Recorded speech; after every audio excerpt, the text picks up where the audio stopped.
대한민국이 또 한 번 세계를 놀라게 했습니다. 인천국제공항의 4단계 확장 사업 완료 소식에 전 세계 항공업계가 주목하고 있습니다.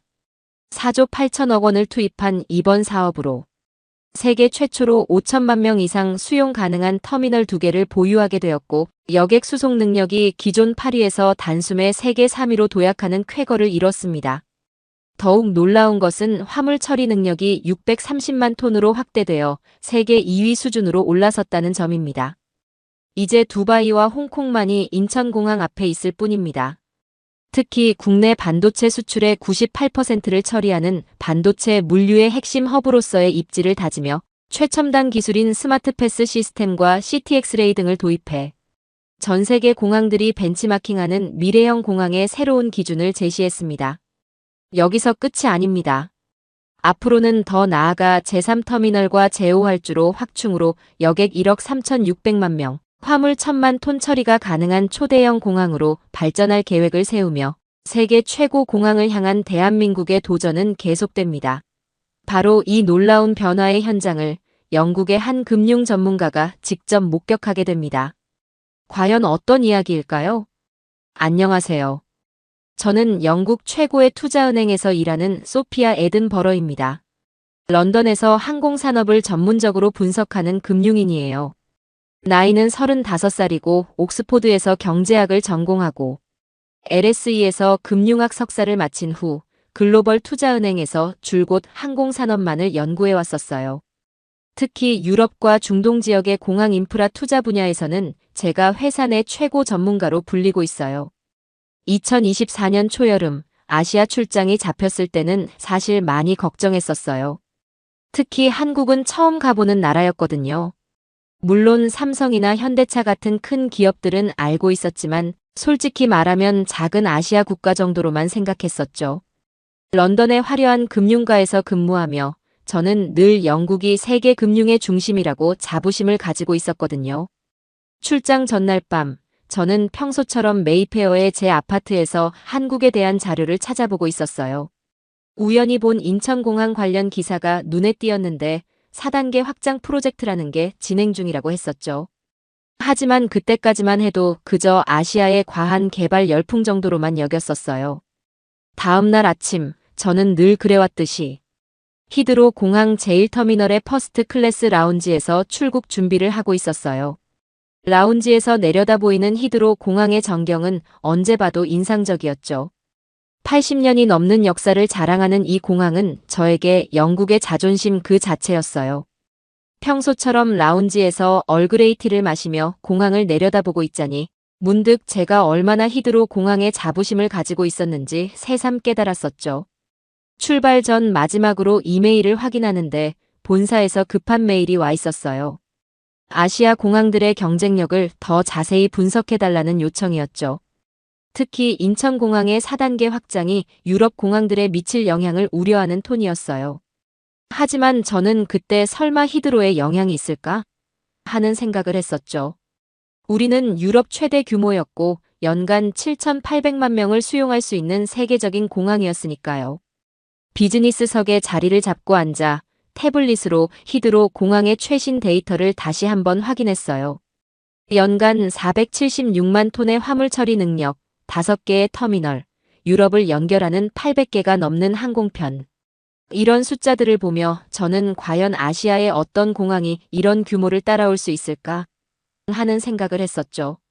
12시간의 긴 비행 동안 저는 주로 히드로 공항과 다른 유럽 공항들의 데이터를 분석하며 시간을 보냈어요. 프랑크푸르트, 샤를드골, 스키폴 공항. 유럽의 주요 공항들은 모두 오랜 역사와 전통을 자랑했거든요. 반면 인천공항은 고작 20년 조금 넘은 신생 공항이었죠. 저는 그때 경험과 노하우는 결코 단기간에 만들어질 수 없다고 생각했었어요. 비행기 창 밖으로 보이는 구름을 바라보며 저는 영국 항공산업의 역사를 떠올렸어요. 1차 세계대전 이후 발전해온 항공산업, 영국 항공의 설립, 히드로 공항의 성장. 이런 역사적 깊이를 가진 나라가 얼마나 있을까 하는 생각도 했었죠.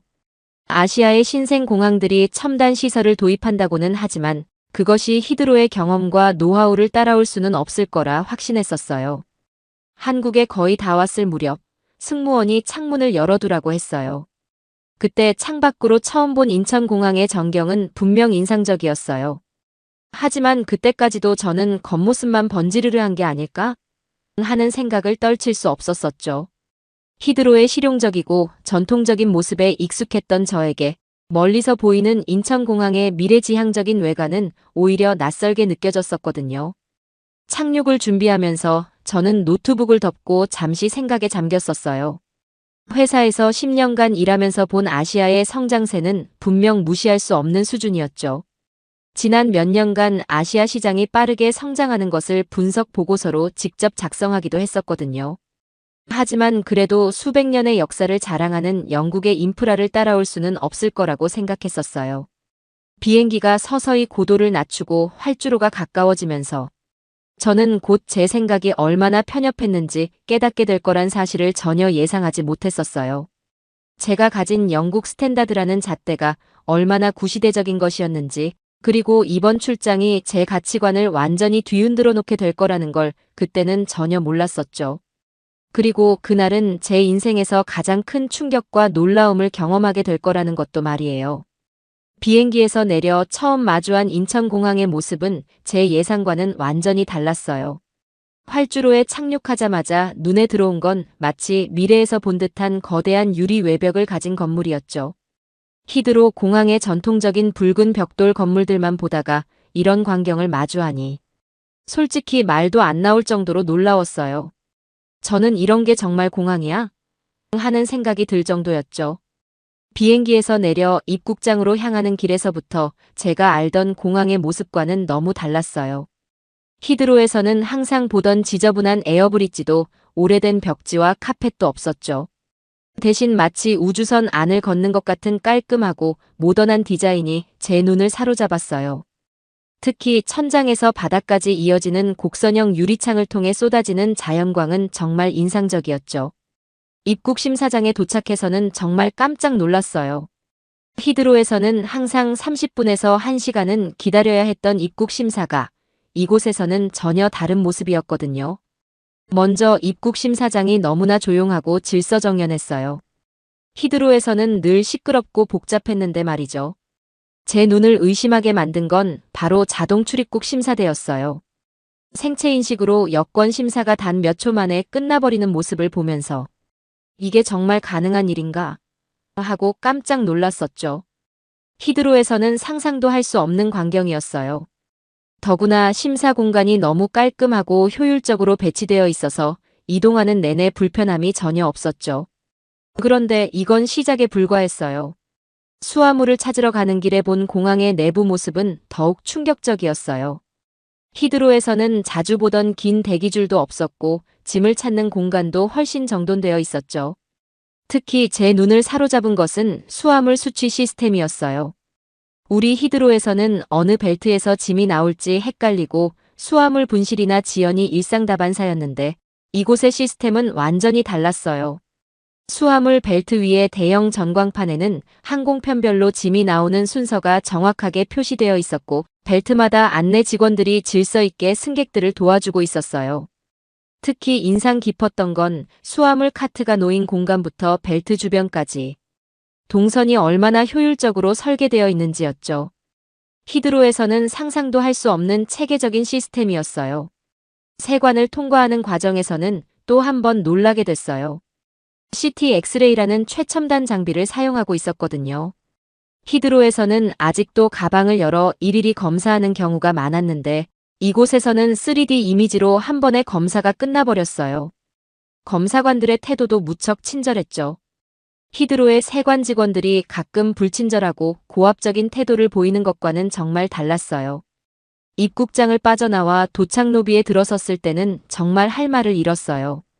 천장까지 뻗어있는 거대한 미디어월에서는 한국의 전통과 현대를 조화롭게 보여주는 영상이 흘러나오고 있었고 로봇이 돌아다니며 안내를 하고 있었거든요. 처음에는 이런 걸 왜 하지?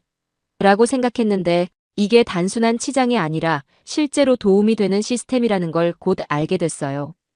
히드로에서는 아직도 안내 데스크 앞에 길게 줄을 서서 기다려야 하는데 이곳에서는 로봇이 먼저 다가와 도움을 주는 모습이 너무나 인상적이었어요. 특히 놀라웠던 건 공항 곳곳에 설치된 스마트 안내 시스템이었어요. 히드로에서는 아직도 종이 지도를 들고 다니는 사람들을 쉽게 볼 수 있는데 이곳에서는 키오스크 하나로 모든 안내가 가능했죠. 심지어 제가 필요한 정보를 영어는 물론이고 다양한 언어로 한 번에 제공해 주더라고요. 교통편부터 주변 호텔 정보까지, 심지어는 실시간 환율까지 모두 확인할 수 있었어요.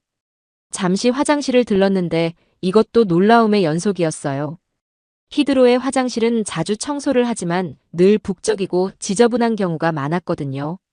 하지만 이곳은 마치 최고급 호텔의 화장실 같았어요. 심지어 각 화장실의 혼잡도까지 실시간으로 알려주는 시스템이 있어서 사람이 적은 곳을 쉽게 찾을 수 있었죠. 화장실 내부도 너무 깨끗했고 심지어 샤워실까지 있더라고요.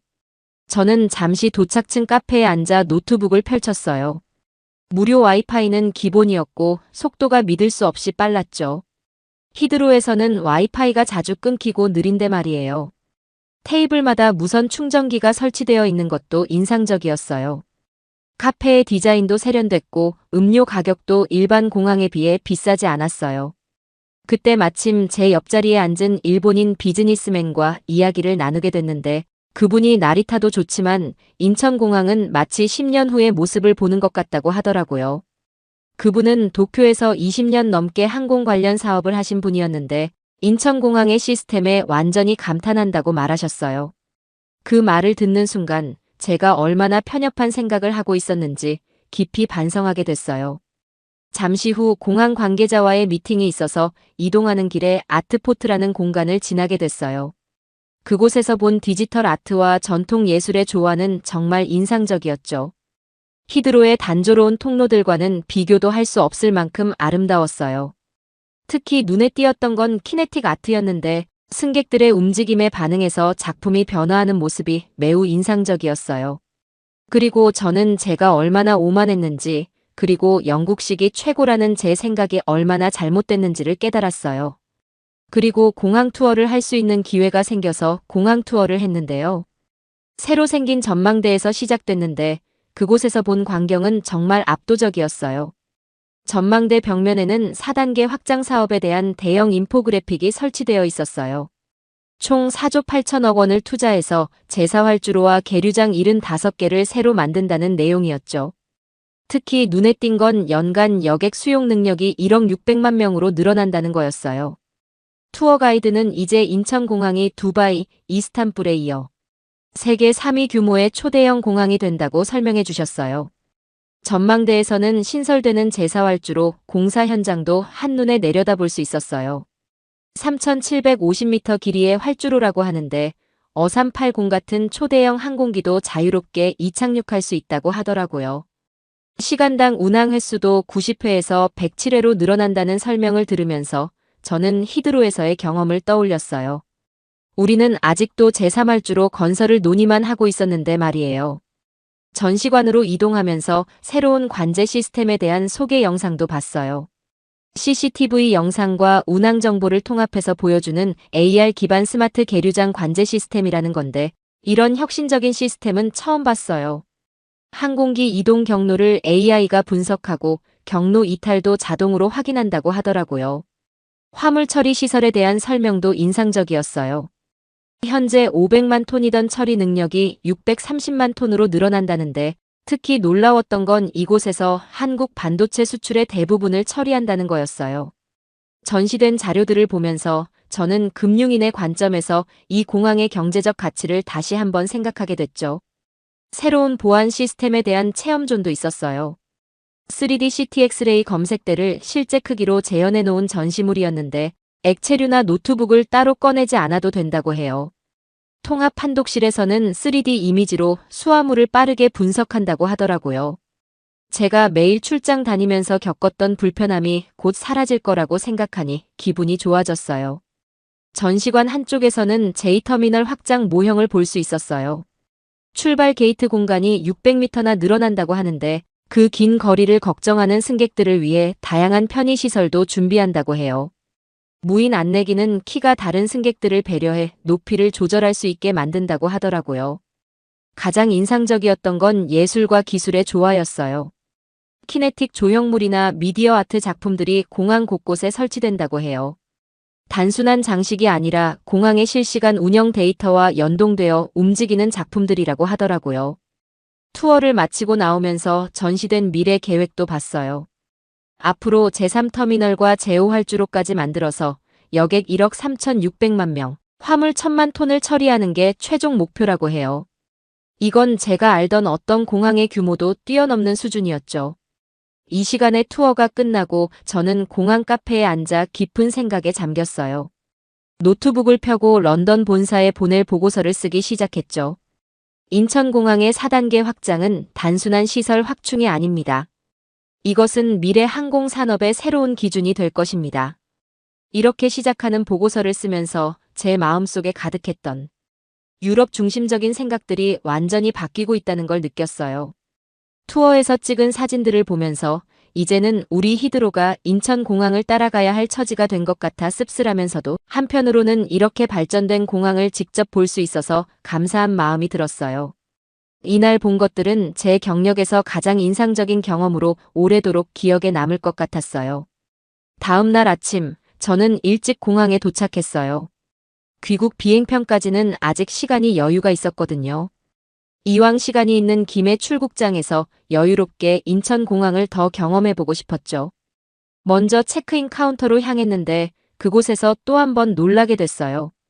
히드로에서는 항상 체크인 카운터 앞에서 길게 줄을 서서 기다려야 했는데 이곳은 완전히 달랐거든요. 셀프 체크인 키오스크가 잘 배치되어 있어서 승객들이 빠르게 처리할 수 있었고 수화물 위탁도 셀프로 할 수 있더라고요. 보안 검색대로 향하는 길에 본 면세구역은 제가 알던 면세점과는 차원이 달랐어요. 평소 히드로 공항의 면세점은 그저 비싼 물건을 파는 곳이라고만 생각했었는데 이곳은 마치 최고급 백화점 같았어요. 특히 한국의 화장품과 전자제품 매장은 규모나 디자인이 놀라웠죠. 면세점 직원들의 서비스도 인상적이었어요. 대부분의 직원들이 여러 나라 말을 할 수 있어서 전 세계 어디서 온 손님이라도 불편함 없이 쇼핑할 수 있더라고요. 저는 한국 화장품에 관심이 있었는데 직원분이 영어로 상세하게 설명해 주셨어요. 쇼핑을 마치고 보안 검색대로 향했는데 이곳에서 또 한 번 놀라게 됐어요. 새로 도입된 3D CT 엑스레이 덕분에 노트북이나 화장품을 일일이 꺼낼 필요가 없었거든요. 히드로에서는 매번 가방을 열고 이것저것 꺼내느라 시간도 오래 걸리고 불편했었는데 이곳에서는 가방을 그대로 올려놓기만 하면 됐어요. 출국장에 들어서자 거대한 면세점이 눈앞에 펼쳐졌어요. 인상적이었던 건 스마트 오더 시스템이었는데 비행기 탑승 시간에 맞춰서 구매한 물건을 게이트 근처에서 받을 수 있더라고요. 이런 세심한 서비스는 히드로에서는 상상도 못할 일이었죠. 특히 놀라웠던 건 면세점 내의 한국문화체험관이었어요. 한복을 입어보거나 전통차를 시음할 수 있는 공간이 있었는데 많은 외국인들이 즐기고 있더라고요. 저도 호기심에 전통차를 한 잔 마셔봤는데 의외로 맛있었어요. 탑승구로 이동하면서 푸드코트에 들렀는데 이것도 충격이었어요.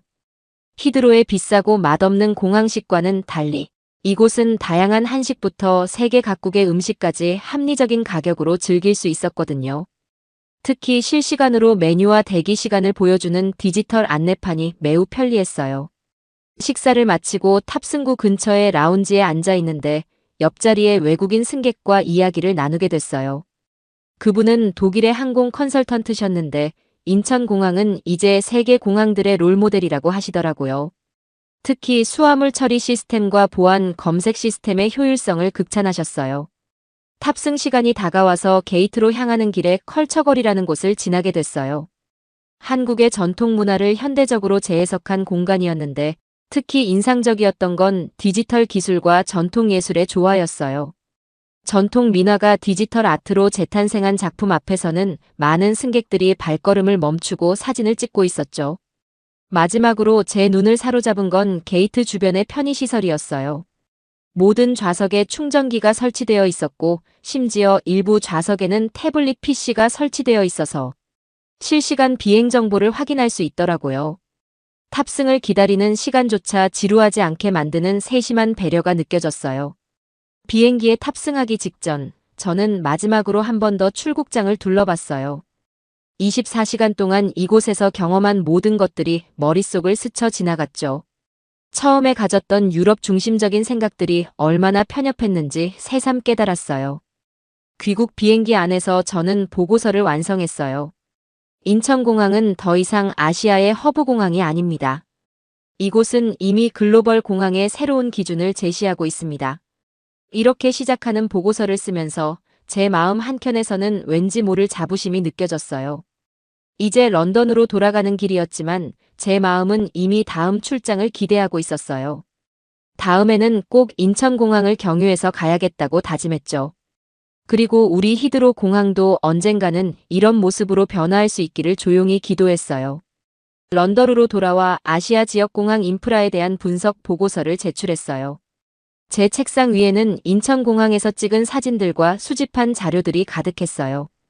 이제는 냉철한 금융인의 시각으로 다시 한번 정리해볼 시간이었죠. 저는 보고서 작성을 위해 우선 아시아 주요 공항들의 데이터를 비교 분석했어요. 싱가포르 창이 공항은 연간 여객 수용 능력이 8천만 명, 두바이 공항은 1억 명 정도였죠. 하지만 인천공항은 4단계 확장으로 1억 600만 명까지 수용할 수 있게 된다고 해요. 단순히 숫자만이 아니라 이 확장이 가져올 경제적 파급 효과가 정말 놀라웠어요. 특히 주목한 건 지리적 이점이었어요. 인천공항은 비행시간 3시간 반 거리에 인구 100만 이상 도시가 61개나 있더라고요. 이는 어떤 유럽 공항도 가질 수 없는 강점이었죠. 런던에서는 같은 반경 내에 그저 유럽 도시들밖에 없는데 인천에서는 중국, 일본, 동남아시아의 거대 도시들을 모두 아우를 수 있었어요. 화물 분야의 성장성도 정말 인상적이었어요. 현재 500만 톤에서 630만 톤으로 증가하는 화물 처리 능력은 단순한 수치 이상의 의미가 있었죠. 특히 주목할 만한 건 반도체 물류였어요. 세계 메모리 반도체 시장의 70% 이상을 차지하는 한국 반도체의 수출 관문이라는 점은 투자자 입장에서 정말 매력적인 포인트였거든요. 런던의 동료들과 이 데이터를 공유하면서 흥미로운 토론을 했어요. 처음에는 회의적이었던 그들도 하나씩 설명을 들으면서 인천공항의 잠재력에 주목하기 시작했죠. 특히 4단계 확장이 단순한 시설 확충이 아닌 미래 항공 산업의 판도를 바꿀 수 있는 전략적 프로젝트라는 점에 모두가 동의했어요. 저는 더 깊이 있는 분석을 위해 주말 내내 자료를 찾아봤어요. 4단계 확장으로 창출되는 일자리가 6만 개에 달한다는 점, 항공정 비산업단지, 조성으로 새로운 산업 생태계가 만들어진다는 점, 이 모든 게 경제적으로 어떤 의미를 갖는지 하나하나 정리해봤죠. 특히 인상 깊었던 건 스마트 기술의 도입이었어요. 생체인식 기술을 활용한 스마트 패스나 AI 기반 관제 시스템 같은 혁신적인 기술들이 실제로 운영, 효율성을 얼마나 높일 수 있는지 구체적인 수치로 분석해봤어요. 이런 기술 혁신은 장기적으로 운영 비용 절감에도 큰 도움이 될 거라고 봤죠. 한편으로는 히드로 공항의 현실이 마음에 걸렸어요. 제3할주로 건설은 15년 넘게 논란만 계속되고 있고 시설 현대화는 계속 미뤄지고 있었죠. 이대로 가다가는 유럽의 허브공항 지위마저 위협받을 수 있겠다는 생각이 들었어요. 월요일 아침 회의에서 저는 제 분석을 발표했어요. 인천공항은 이제 더 이상 추격자가 아닙니다. 오히려 우리가 배워야 할 모델이 되었습니다. 강한 어조로 시작한 제 발표는 의외로 큰 호응을 얻었어요. 특히 수치로 뒷받침된 분석들이 설득력 있게 다가왔나 봐요. 최근에는 홍콩과 싱가포르 오피스에서도 제 보고서에 관심을 보이고 있어요. 아시아의 항공 산업 지형이 바뀌고 있다는 제 분석에 공감한다는 답변들을 받았죠. 특히 인천공항이 보여준 혁신 사례들이 다른 공항들에게도 좋은 참고가 될 거라는 의견이 많았어요. 제 분석의 핵심은 3가지였어요. 첫째, 지리적 이점과 최첨단 인프라의 결합. 둘째, 반도체를 비롯한 고부가 가치 화물 처리 능력. 셋째, 지속적인 혁신과 과감한 투자. 이 3가지 요소가 만나 시너지를 내는 곳이 바로 인천공항이라고 결론 내렸죠. 요즘은 주변 동료들이 아시아 출장 계획을 세울 때마다 저에게 조언을 구해요. 저는 항상 인천공항을 경유하라고 추천하죠. 직접 경험해보면 제 분석이 과장이 아니었다는 걸 알 수 있을 거라고 자신하거든요. 제 책상 한편에는 여전히 인천공항 전망대에서 찍은 사진이 놓여 있어요. 그 사진을 볼 때마다 제가 얼마나 편협한 시각을 가지고 있었는지, 그리고 어떻게 그 생각이 바뀌게 되었는지 새삼 떠올리게 돼요. 앞으로 10년 후, 20년 후에는 어떤 모습일까 상상해보곤 해요. 이미 세계 3위 규모로 성장한 공항이 앞으로 또 어떤 혁신을 보여줄지 정말 기대돼요. 분명한 건 제가 본 인천공항은 이미 미래 항공산업의 새로운 기준이 되어가고 있다는 거예요. 돌이켜보면 이번 출장은 단순한 업무 그 이상이었어요. 제 시야를 넓혀준 소중한 경험이었고 금융인으로서도 중요한 터닝포인트가 되었죠. 이제는 당당하게 말할 수 있어요. 세계 최고의 공항을 보고 싶다면 인천으로 가보세요라고요. 사연을 재밌게 들으셨다면 구독과 알림 설정 부탁드립니다. 여러분의 구독과 알림 설정은 영상 제작에 큰 힘이 됩니다. 구독자 여러분의 사연 또한 제보 받습니다. 사연으로 채택되신 분들께는 소정의 선물 또한 보내드리고 있으니 많은 참여 부탁드립니다. 지금까지 외국인의 시선에서 한국의 감동에 빠진 이야기를 전해드리는 감동 다이브였습니다. 좋은 하루 보내세요. 감사합니다.